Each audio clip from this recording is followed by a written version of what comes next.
not afraid.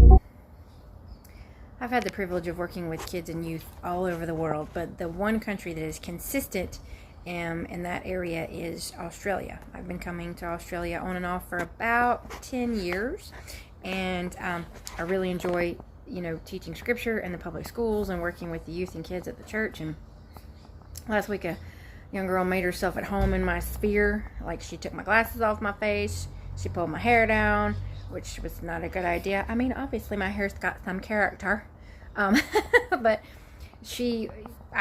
while she was doing all that, and she was trying to talk, but she was yelling because it was so loud.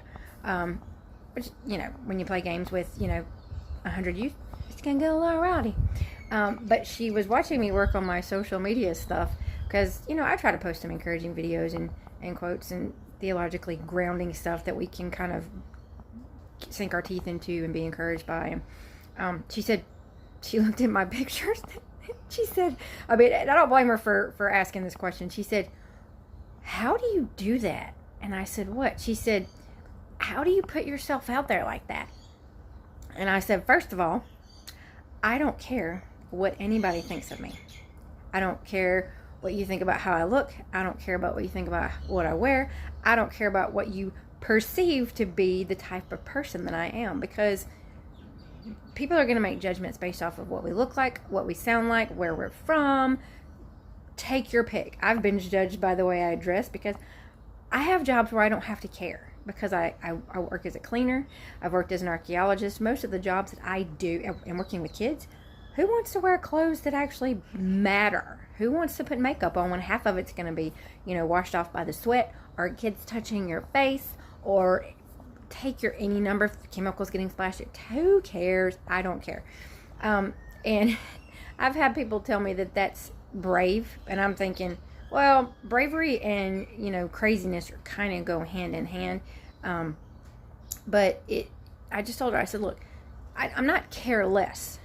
I do have a care, but my care doesn't revolve around what other people think of me, because if I begin to concern myself with what other people think, then the fear of what they think about me and what they'll tell others about me and what they may write on social media about it will fear prevents me from doing things. Fear, especially of what other people think or perceive. That is the number one thing that keeps us from attempting to do things. And fear can also be quite paralyzing. And if we are ever going to achieve anything in life, if we're ever going to, have relationships, get a job, buy a house, take your pick, we cannot be so concerned with what other people's perceptions of us are, because in the end, I die alone. Unless I'm in a car crowded with other people, and heaven forbid we get crashed and we all die together, I still walk my life and my death by myself, and I will stand before God by myself, either in the righteousness of Christ because I am a Christian, or outside of the righteousness of Christ because I am not a Christian.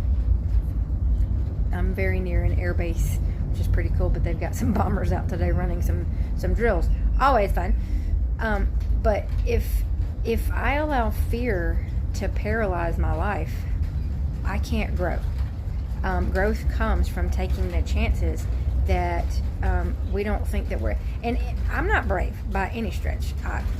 I am pretty much, well, not much really terrifies me. Stupid people scare me. And stupid, crazy people scare me. But generally, there's nothing so bad in the world that it cannot be fixed, that something else will not happen to, like, people say, what if you miss a flight?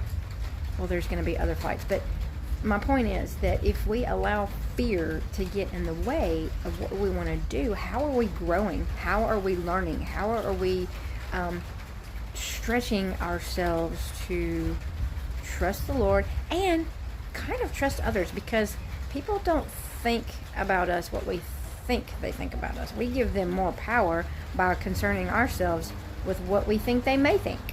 And that's too much time spent on worrying about other people, and I don't care.